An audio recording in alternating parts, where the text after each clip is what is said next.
Yeah, no swearing, please.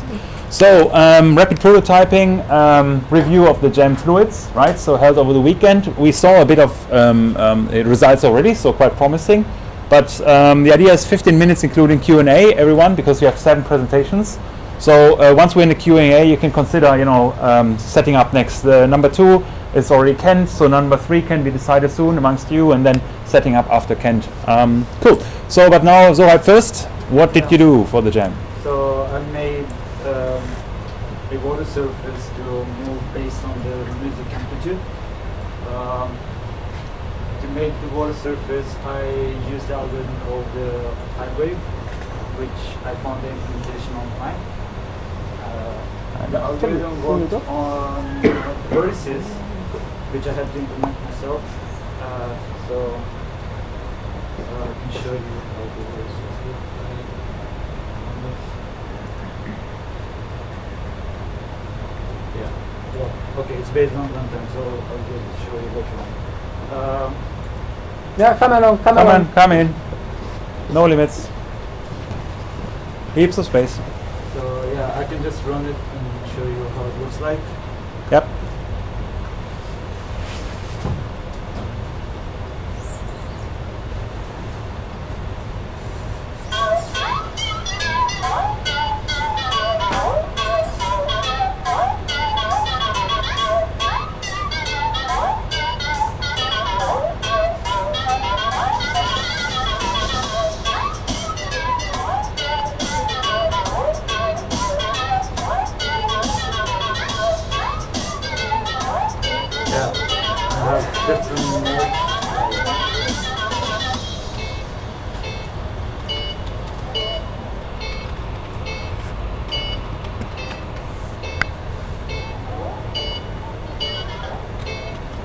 This is another mode that I have in the simulation.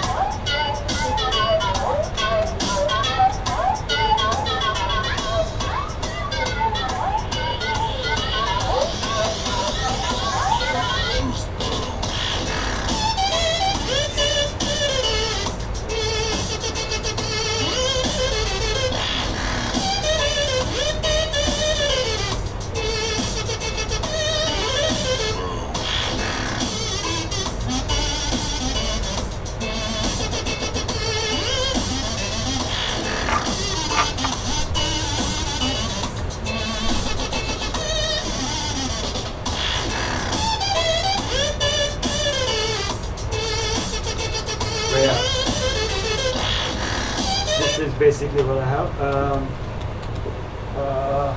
Yeah, you can see that it doesn't exactly match every single beat, but that's because I'm using amplitude and not the frequency of the song. I tried to use frequency, but for some reason Unity only supply or give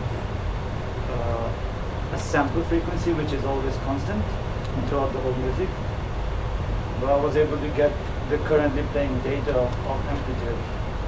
So I applied that to the surface to make this. About the code base, the algorithm iWaves use something called Bessel functions to make the waves, to make the wave propagation. I have very little idea about the math behind it, and I just literally copy pasted the code that I found online to do the port. I have referenced it, so it's up in the code. So here is my start function where I set up the water mesh and the indices generated as export. Make a box collider. This is for the interaction with mouse. I also have that. I just haven't showed you that part. And then this is the update function for input handling, for switching between the modes. Either you want to get from the middle. Yeah. Here I generate the vertices. And here is the indices for. this is where the audio wave happens. So what I do is I get the outputted data of currently playing song, the currently playing part of the song, and then get the value,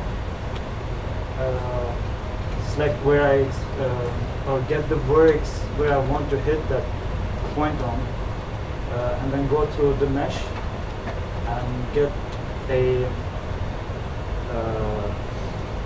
the distance, how far away the wave's gonna go, and then check through all the vertices if they are between a certain range, and then apply the loudness on an array called source, which the algorithm use to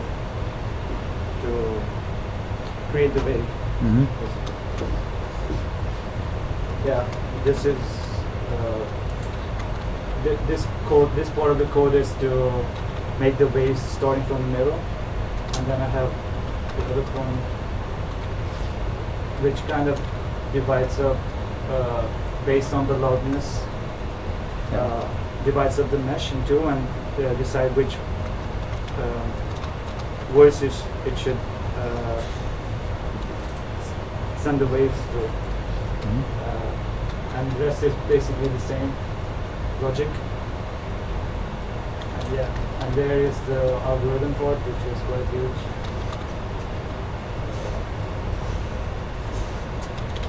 Yeah, that's all I have. If there is anything else to say. Everything in a single script.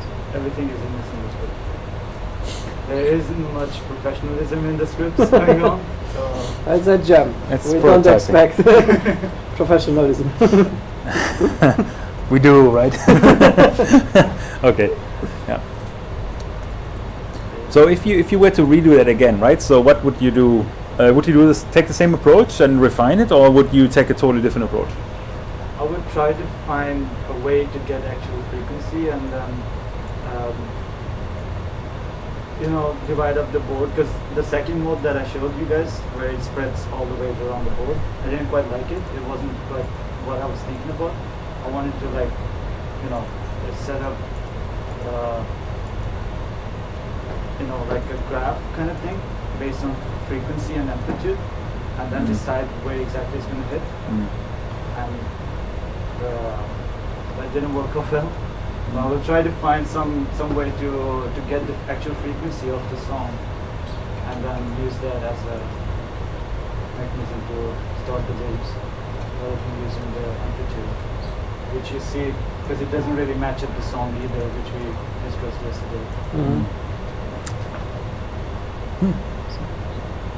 Yeah, so there's a comment. So if I have, if this is the amplitude, this is the time, and I have something like, okay, so let's say this is the frequency of this wave is 440, right? At any given time, what changes? The amplitude changes, right? So if I'm checking, okay, in time, the amplitude changes. The frequency is the same, because the frequency of the A sound is like, it's always the same, right? So what you can do is you can transform this into, instead of time domain, into frequency domain, right? So you end up having kind of an amplitude, and here you have a frequency, right? And you're checking, so for this wave at 440, I will have a spike and nothing else, because it's a very clean sound, right? And if I add some other sounds to it, right, I get this normal view that you have over the amplitudes, and here I would have some which are kind of more noisy than others, and so on, right? And then if I have continuous frequencies, that would be a curve, right? But this curve is in frequency domain, so I don't have time. So if you want to detect a beat, you cannot really use this unless the beats are always the loudest, right? So if the song like boom, boom, boom, right? So if the beat is always the loudest, you can use this. But if the beat is not necessarily the loudest, it's somewhere here, right? So it's kind of hidden, and it's S. So the loudness is kind of irrespective of the beats. How would you detect the beat? How would you detect the boom, boom, boom inside the song?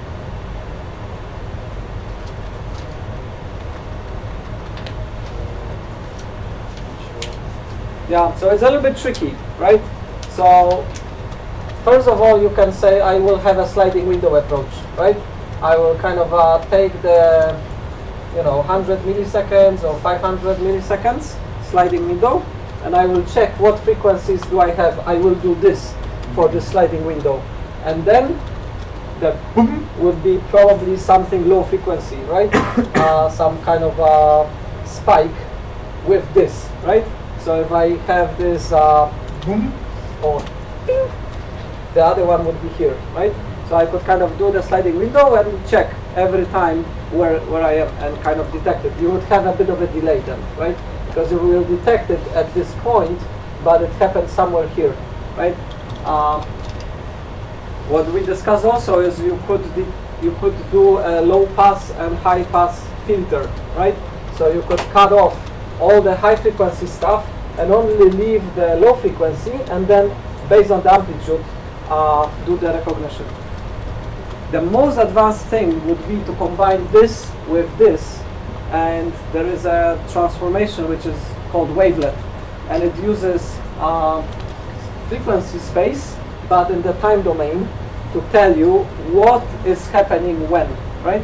So you could have a kind of a wavelet which amplifies at a boom or at a particular signature which is based on this in time, and then you could just feed the signal through the wavelet and it will kind of tell you now it was the boom, now it was the boom, right?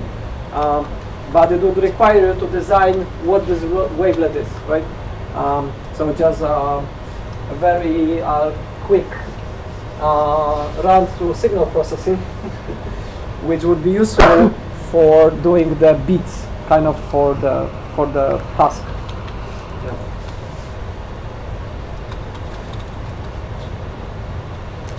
Cool. Actually, I think PD Extended. Do you know that tool? It's No. the visual computing kind of thing where you combine different sensory input, and then can attach graphs to it and so on. And they have processing tools for sound, particular, so Okay. they may be able to detect potentially even rhythm, right? Not only Yeah. beats. So that may also be another pathway. Just using those kind of tools, Yeah. plug them in, use the output from there. So now in this pragmatic sense. Mm-hmm. Yeah, sounds good. Good. Any other questions? Now's the opportunity.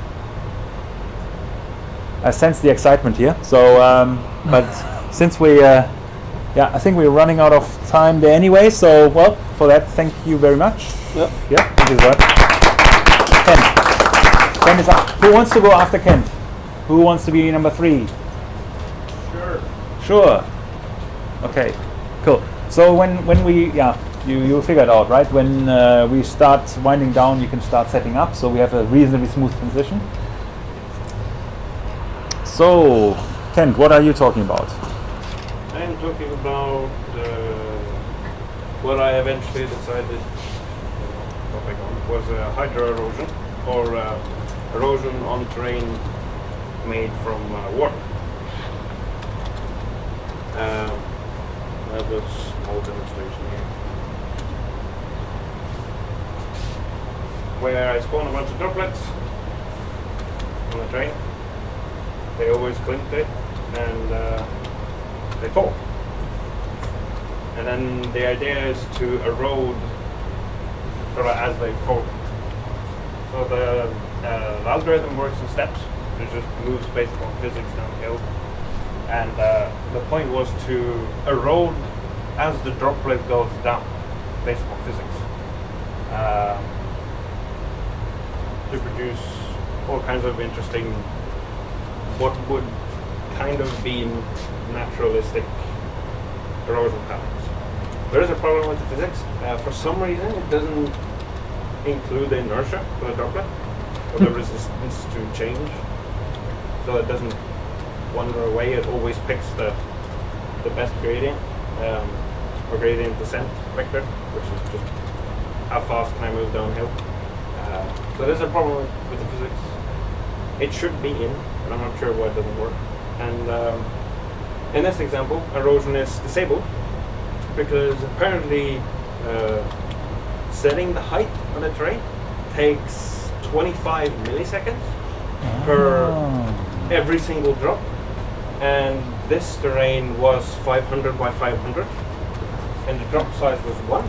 So I have 500 times 500 droplets. There we are. Or 25,000 droplets. And when you multiply 25 by 25, you get an enormous number of several Seconds. minutes. Seconds, yeah, it's too much. So, and that's for one iteration. And this one runs in the update loop for one iteration on my home computer. Yeah. The code is very small. I'm kind of disappointed in myself in the amount of work that I did. But so I have basic container glass, which is the droplet, just has a position, direction, velocity, radius, mass. Mass isn't in use currently. I also have a fluid erosion manager, which has a list of droplets, just disperses them automatically on the terrain as best as it can, and just basically runs physics updation on the droplets. Here I set up in the start method, just placing them normally on a terrain. Running erosions, I allow you to use multiple iterations. You can run you can move the droplets farther for every single time, and it should erode for every single step in an erosion. Yeah, I'll loop through the droplets. If the droplet has evaporated, I just ignore it when I move on. If it hasn't, I find out where it is on the terrain. I modify the terrain height. Currently now it's a constant, but I would have liked to do proper sediment carry, so it carries stuff from the top of the hill and it disposes it on the bottom and so on and so forth. But yeah. And then it's just basic physics calculations,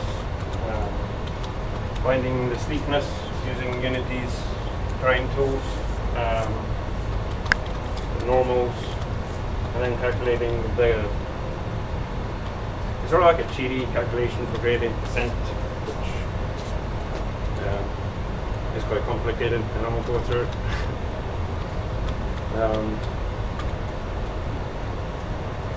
Yep. Also, degrade the lifetime and the radius based upon the evaporation speed, and I also have a drag. Yep. And here's a live demonstration of the system with erosion. You can see the problems I had.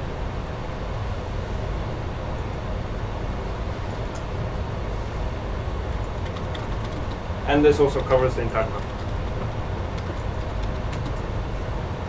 We'll just pause it.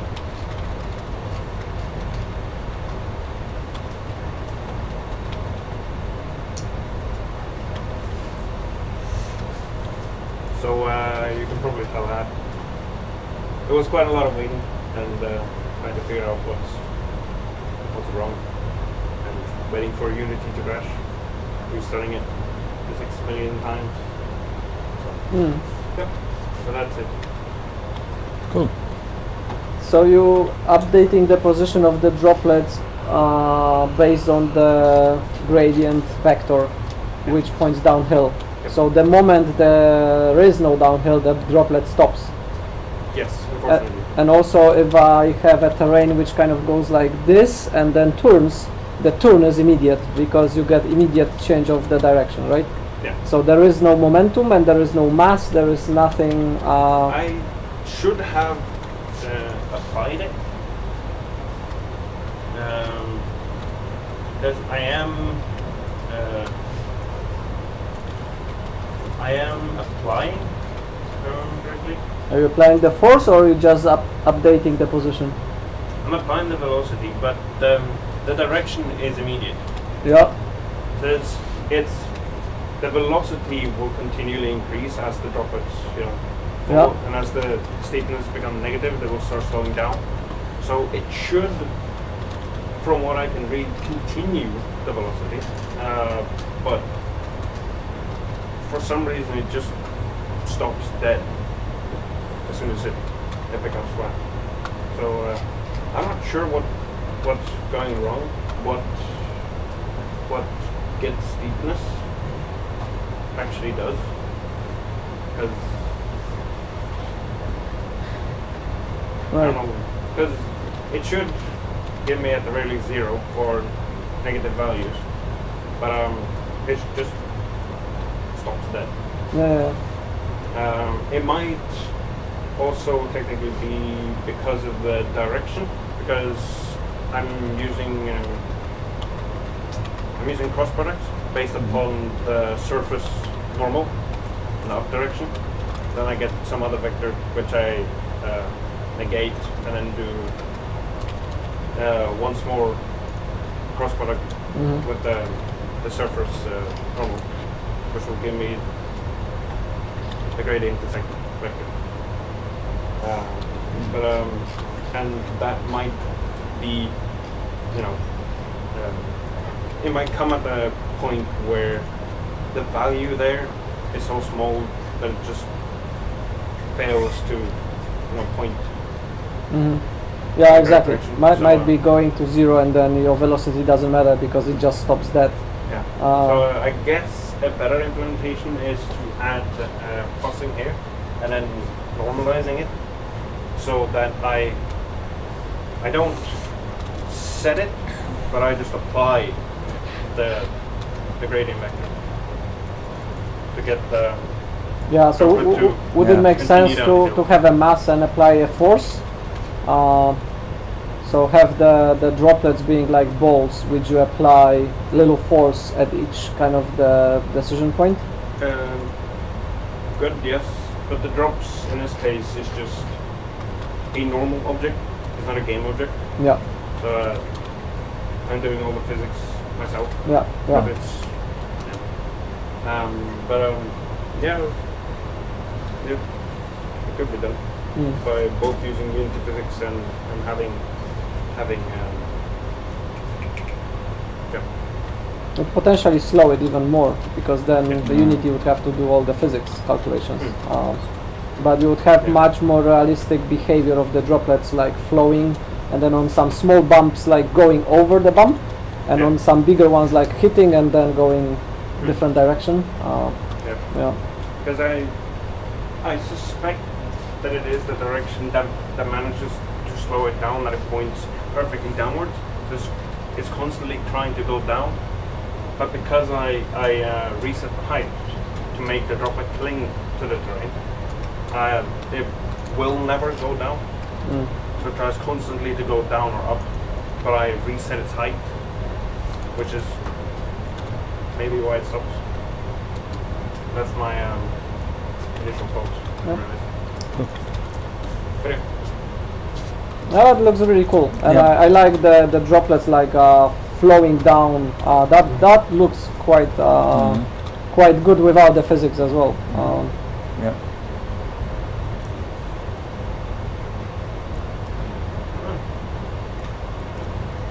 You just remove erosion, just say raindrop simulation, so Yeah. you probably get away with it.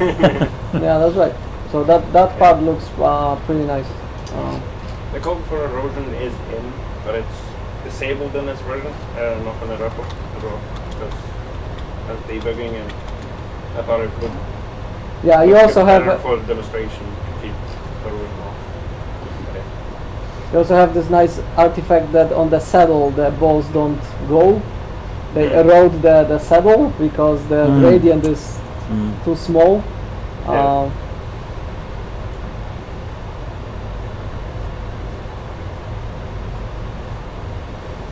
But yeah, it's very nice. Yeah. Very neat. Questions? 1 minute. Statements? Statements. Yeah. So did you to set properties such as drag right now, right? Was it based on intuition and observation, or did you actually look some of those properties up in a way, or for water in this case, or? it was the initial idea to look it up, Right. but and if I had more time, I would have based it on proper physics. So the drag factor is that it keeps 90% of its current velocity. Yep. Which is just a random number. I just 90%. It seems fine for now until I can redo it later. Well, I think it's perfectly reasonable, your direction, but it's always those two ends, right? So the gamers, they always try to appeal for realistic observations, right? So it needs to appeal as if you need to fake reality, right? Yeah. Whereas the simulation guys, they would always go for the physical reality, irrespective how it looks like, how good or bad it actually looks like. But I think for a jam of 2 days, it's totally sensible to go with your intuition and see how does it make sense, right? So as opposed to let's get the physics right completely, right? So of course. So it's quite nice. Cool. Any more questions, thoughts? No? Networking people? No? No questions? Okay. All right, cool. Thank you very much.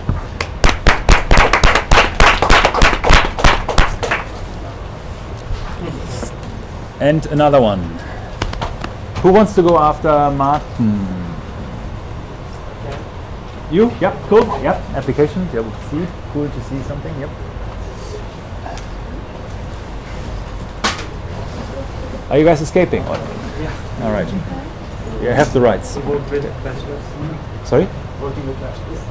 Sure. Is there sound? No. No, it needs to come from your system, right? Sound is not via HDMI, right? Sound. I haven't connected. But you can use the. This works. Have sound.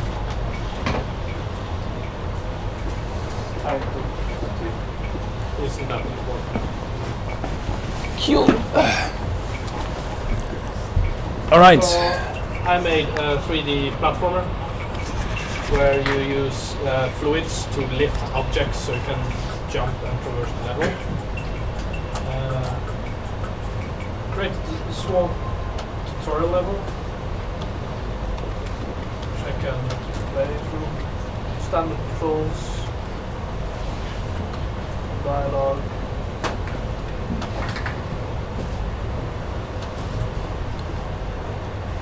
I like the acronym.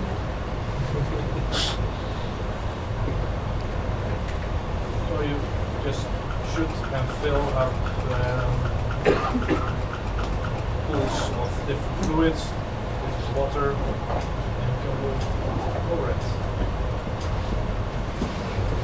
Wow, tutorial. There are 3 different, That's Yeah, it's a proper tutorial, yeah. Okay. You can choose, and there's an indicator on the Yeah. left-hand side. Cool. They See you. don't mix, so you need to choose which one to use, and different materials, like this one can only be lifted with something like gel. Metals can only be lifted with superfluid. Generic superfluid. Cool. Generic superfluid. Recharge stations. that will Cool. fill up your bar zone.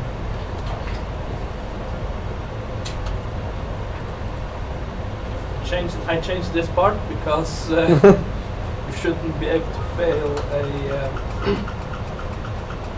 tutorial.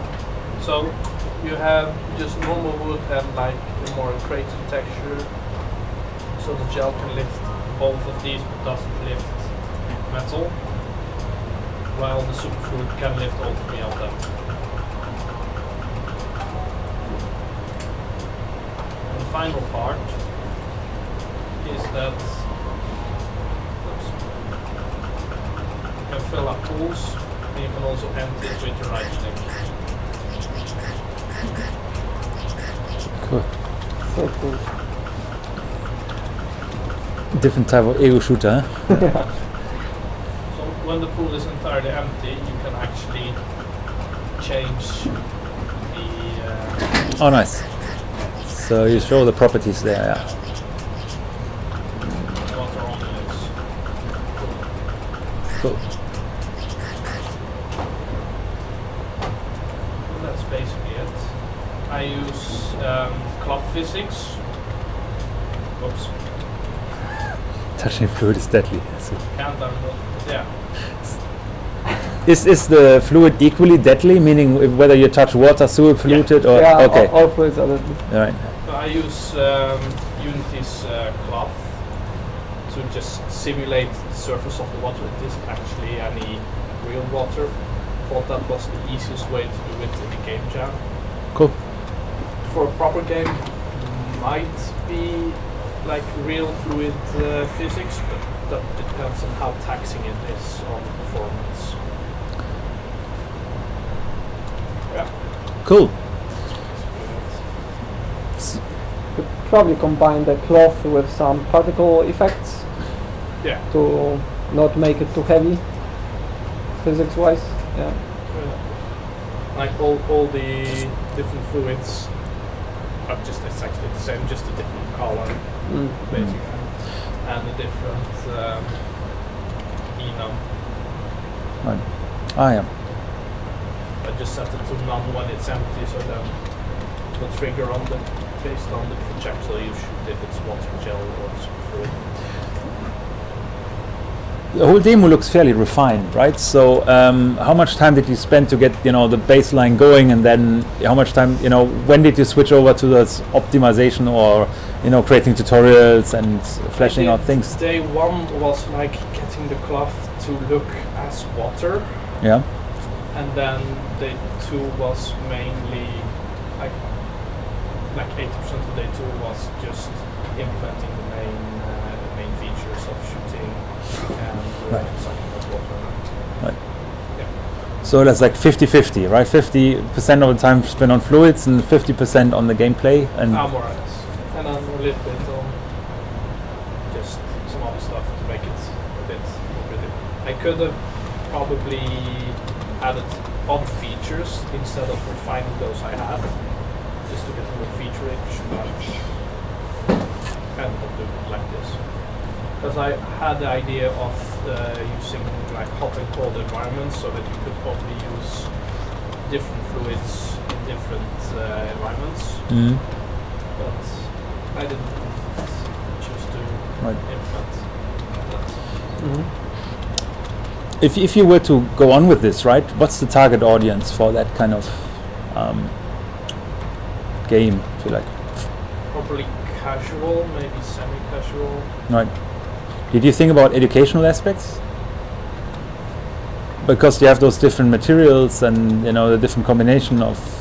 You could, but then you probably would be better off also doing more realistic fluid physics. It's a prototype in the end. So yeah. It's a prototype in the end. You could still say, hey, I want to. That could be an educational game in a way, right? So that you need to refine or redo anyway, right? But just by the looks of it, like you need to have a bit of a combinatorial understanding, right? In order to pass those levels. And I could imagine it could be of increasing complexity.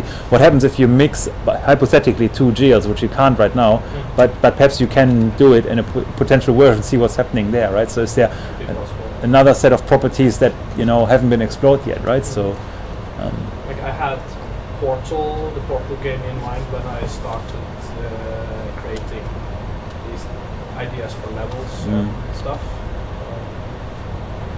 More like that area was at least my thought. Mm. Cool. Questions? You? Sounds good. Yeah. Sounds good. Cool. Thank you very much. Cool. Return.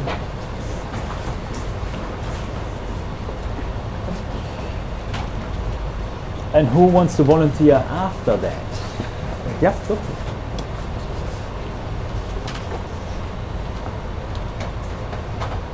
Right.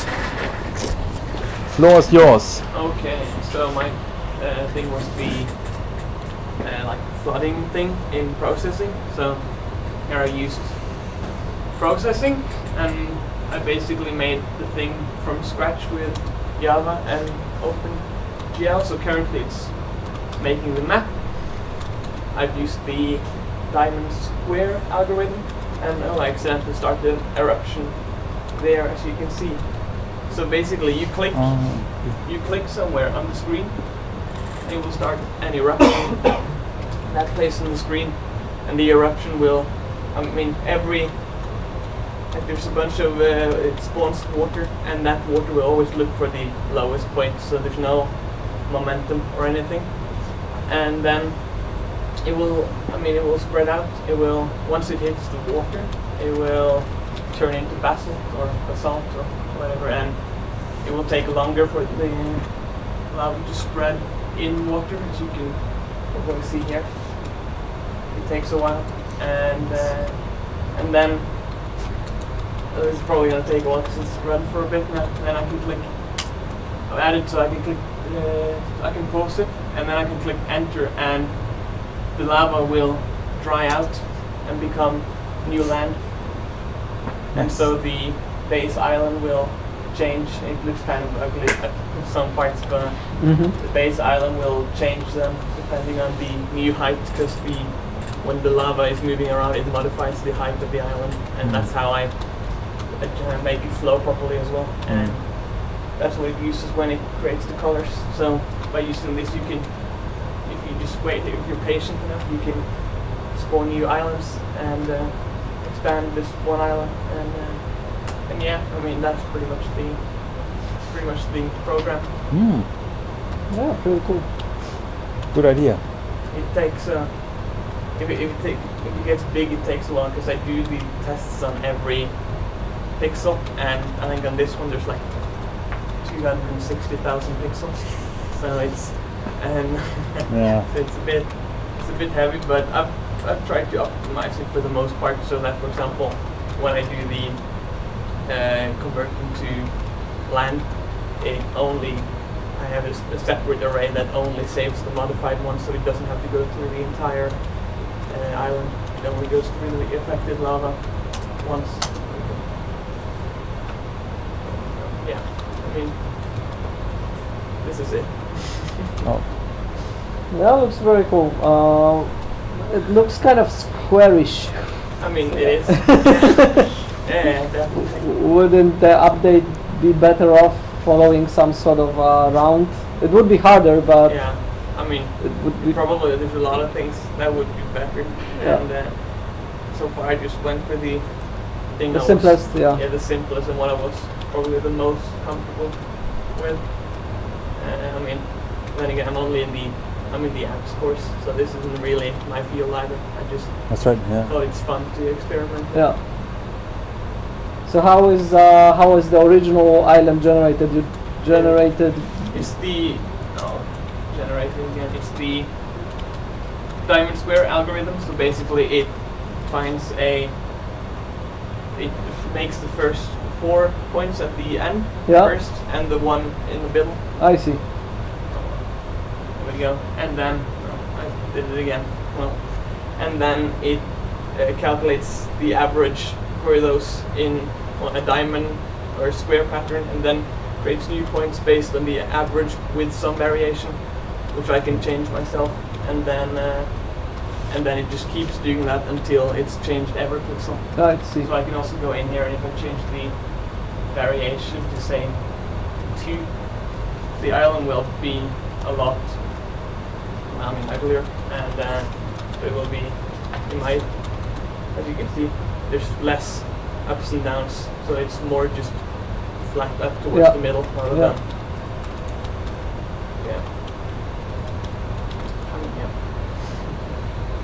Yeah. Cool. Very interesting idea. Yes. Very nice. Cool. That's Sweet. Yeah. So what would be possible extensions to that model? I guess one thing you could do if you want to improve it is add velocity, so that the lava might prioritize picking the direction it's already going, because currently it's very goes all over the place. But I thought about doing velocity when I was making it, but then I also thought how much work that would be, or how much more work it would be, so then I didn't think more about it. I don't know, it's pretty simple. You could probably make some sort of game out of it as well if you're creative enough. But I don't know, it's just a concept, just a simulation. Yeah. Interesting idea. So does the land grows, right? Yeah, if you wait long enough. Yeah. Well, I have to wait to click until the conversion is done. But if I spawn one, here, it will start going into the water slowly. Yeah. But as you can see, it will prioritize, because when it hits the water, the height of that water thing goes up, so that it would be harder for the lava to go there. So it will prioritize going inland, because the water would eventually be too high, or the basalt in that case. Are you modeling that, the depth of the water? It's just a variable, an integer. It says how on each pixel is an object in a class, and that pixel has a height variable. So you have a height map de facto, right? Both in the water and on land, right? So yeah. Okay. Every pixel has a height variable on the map. So now that it's expanded, if I do this, you'll see there'll now be some on the side of the island. Right. Yeah. Yeah, it's pretty cool. It's a kind of a combination of the previous erosion model with the generation of the terrain. It's interesting. Yeah. Or interesting to combine that with some sort of gameplay, right? So if you would imagine like those battle royale games, right? You're being spawned on this island now, and then you need to see if the island properties make any difference to the outcome, right? Yeah. If you make it into a game, you probably want it to be in an actual game engine, and certainly. This is the only engine. This is all done in CPU, right? So the whole process there, So you would probably, of course, have a massive performance benefit if you would do that on the GPU, of course. But but it's a good, interesting exercise, definitely. Cool. Questions from you guys? Critical or not so critical? Okay, not so critical. Okay, right, cool. Well, thank you very much. Thank you. Very good effort. 2 days, really good. Especially, how hard is processing? It's pretty easy. For those rather complex exercises as well? It's not efficient, but it's very easy to use. So that was the... You sit down and start. Yeah. Cool. Okay, so what are we learning today? So in comparison to everyone else who did game or simulations, I decided to do a web application, and I wanted to use an API. At first I wanted to do the what is place, but I couldn't figure out the API enough, get enough data from it. So I decided to go on add untied information instead. I don't know if that's correct in English. Tied information. So the idea is that I have different harbors who have these different measuring stations, and the API provides the value at certain times, both observations and predictions, and also there are several APIs. So one will predict when during the day it will be high or low, and the other will just give the measures, the measured levels, and the other one is like the predictions. We like be the median between the observation and the prediction, or the highs and lows predicted. So the idea is that you choose a harbor, and then you get a simple visualization of the current level, and the 0 is average heights of sea level at one place over time. It's from the API. And the orange part is the predicted height, so you get like where it is at the moment and when it was measured. So this last one was measured at 1240, and it's rising, as you can see. There was just a low at 1206 where it was -30, so since then it's been rising, and we see it's still rising, and it's going to be a new high at around 6. So it's basically I have a using PHP for getting the API info, and I'm using Twig to render it, so I also have some Twig code for going through all the variables and output, and I do some simple JavaScript calculations to get like if it's rising or getting lower value. So pretty easy. So Cool. basically just getting more info from, or getting info from the API. I kind of want to do gamified, but I was very non-creative, so I couldn't figure out the way to make this kind of more interesting. Well, I think it's a good informational tool already, right? So you can really focus on what the cities you're interested in, and then get quick overview. In terms of the, just if I may ask a question, the terms of positioning of Trondheim, Bergen, and so on, right? This is. Yeah, it's so did you position it yourself, or is it the default positioning that you would get if you query OpenStreetMap there? what do you mean? Like the Trondheim, for example, right? The positioning of the, like sometimes if you navigate to a certain city, you don't really end up in the center, or not, you know, not actually where you want, right? But you actually did a good job in focusing on the central parts of. the map, you mean? Yeah, the map. Yeah. Sorry. It was pretty simple. That's also like a tool or API tool to get. It's just a query, and you put the altitude and is that what it's called? Yeah. Yeah. But so my question is more like, if you were to put in Trondheim, for example, right, in the search, do you get those nice, you know, this nice, you know, center of the city, or? it's the zoom level, so right. I Okay. just had to figure out which one was the best. Right.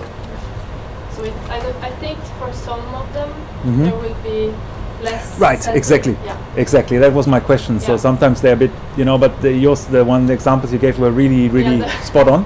The first one. Nice. Mhm. Yeah. And if it's offline, then there will just be a message, because that happens always also. Mhm. And sometimes there won't be. It's kind of not correct to say like current centimeter, since it's like the last measurements, and it's not always posting, but it's the last one in the API at that given moment. So Mhm. Or you can say latest level in centimeter, right? So Yeah. then it's kind of implicit that. Cool, but it's quite interesting to. I think it's a very sensible tool to have. Is there something like this out there? Did you check the market? I couldn't find anything that like visualized it with like the graph. Right. It's always like waves. Yeah. But, so yeah, So yeah, there are plenty tools for the highs and lows, but yeah. Even though there are plenty of tools, sometimes they have too little information or too much information, Yeah. right? Getting the sweet many spot. of them were like old-fashioned factored, and I want to do something simple. So. Yep. So no, I think it's quite appealing actually. Cool. Questions? Not really. So you query per city, right? Every time you click, you query, right? Yeah. The API. You're not caching, or No. you know. Okay, yeah, okay, cool, sweet, So you have to send the time. cool. Thank you very much. Cool. Definitely related to fluids, I think, right? So, yep. Who's next? Yeah, there you go. Who's left anyway for presenting? I forgot to count, but are we nearly through then? Shit. He was Sick. Ah, okay, then next week. So yeah, so that okay, sensible. Things happen. Who else? No, I think everyone else presented. You didn't do any gen, right? So you're just the critical observer. Yeah. Right? Yeah, good. Cool. Let's see what Ivan did.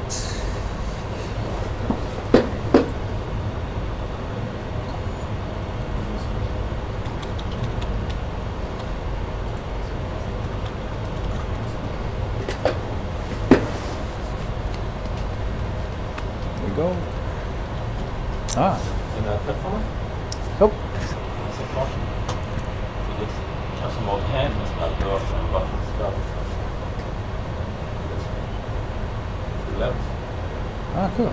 And the dark boxes thing, the light control. Ah. And has the button is not here.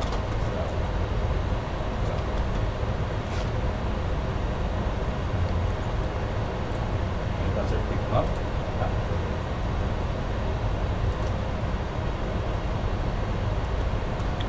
I It's see. just playing the coin shape. There's the lasers and stuff.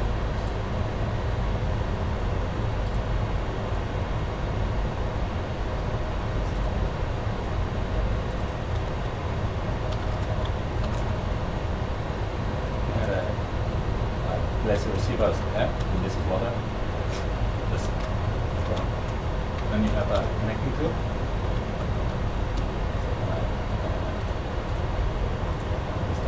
Cool. Interesting.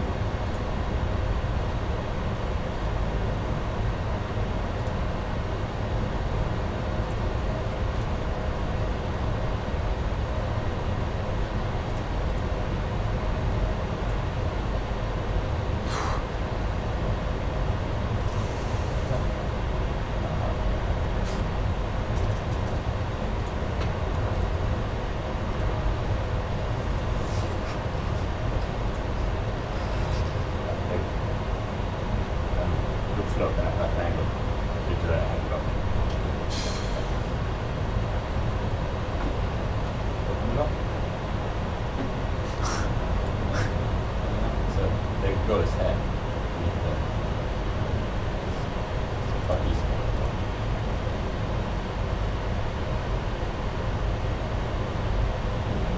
Button is for him and press water.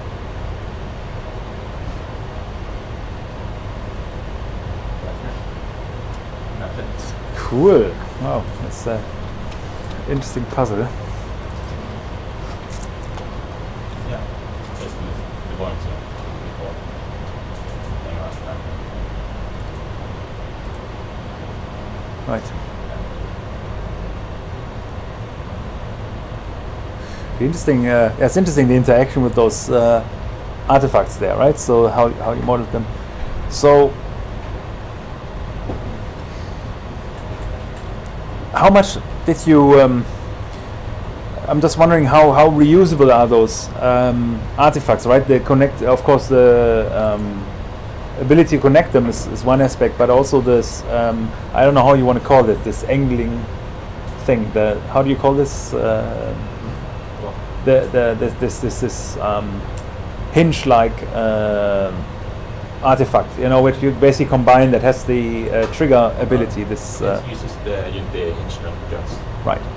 So It's connected to quite application, like real stable, but yeah. it works. Can you? Would you be able? I mean, the levels are all handcrafted, right? Yeah. So so you will always need to ensure that level is to some extent solvable, right? So you tested that carefully, right? So it's not probabilistically that you most likely find a solution to, you know. Okay. Cool. Okay. Do you want to show us some code, or is there anything that's particularly striking, or it was? The time is yes. Because first I tried using the Unity's buoyancy effector. Okay. That kind of is not great, but it doesn't account for how much of the object is actually in the water. So it's on float. It will always just sit on the top of the water. Right. It always has just full buoyancy. So I made like some code for calculating for box colliders and step colliders how much of the object's volume is actually in the water. Right. Right. And calculates the buoyancy based on that. Mm-hmm. So that was done just like that. There isn't much really exciting code, except that which is like the doors and buttons and lasers and stuff is quite trivial. Yeah. Was there anything that you found particularly really kind of hard or challenging, or had to think about for a considerable time before you got? Because you have quite a bit of mechanics going on there, right? So, because it's fairly creative, I think the idea of the ball is also quite good. So, yeah. So, like the rising water level is a bit. I have some trouble with like harnessing it, because like this ball here, for instance, when it's water in the water level rises, it will gain more buoyancy, and over time it will gain more energy, so it kind of like goes out of control. Right. So you have to like dampen it a bit. Mm-hmm.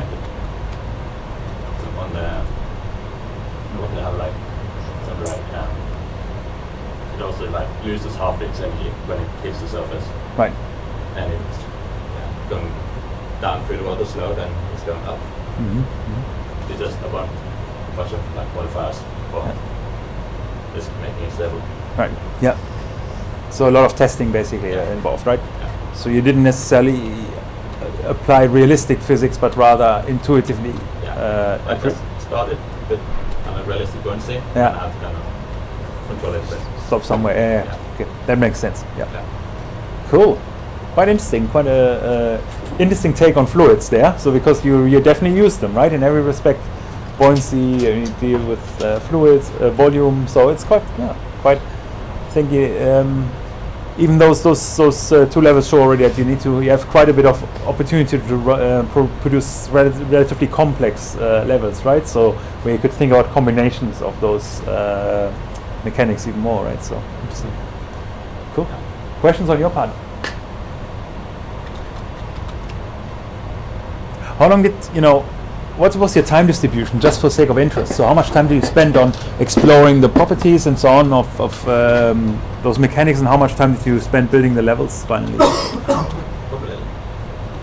Like I didn't spend a lot of time actually building levels, but it's probably like 50-50, I guess. 50-50, okay. Or maybe a bit more, a bit less on the levels. Yeah. So you did 2 levels, right? That is 3. 3, okay. Yeah. Okay. Me and my aging. Okay, yeah, cool. So, cool. Right. So if you, so basically now it's like a bit like a toolkit, right? That would allow you to build more and more levels, right? So you have kind of a reusable set of mechanics that you can combine. Interesting. Cool. What is the audience? And did you think about this? No. Okay. just to prototype, just trying out stuff. Yeah, fair enough. No harm. Because again, it reminds me a bit of Martin's in the sense that you of course could have educational aspects there as well, right? So I mean, thinking about volume, buoyancy, density of materials, right? So if you play with different materials on like he did and so on, so there's kind of a similar take on that. Cool. Good. No other questions, I sense. I appreciate the general excitement here. Yes. Cool. Thank you very much. Thank you much indeed. Cool. Is there anyone else who needs to present or needed to present from last year? No? Okay. Right. So next week we have one more presentation, I presume. Would be nice if some of you could show up just to, have the fairness of having some sort of spectatorship. So the last missing individual, we're only missing one presentation, right? So is it cool? Sweet. Any other questions, thoughts? Do you think there will be one more local program? Yeah. Yeah. So our plan is, I think on the 25th.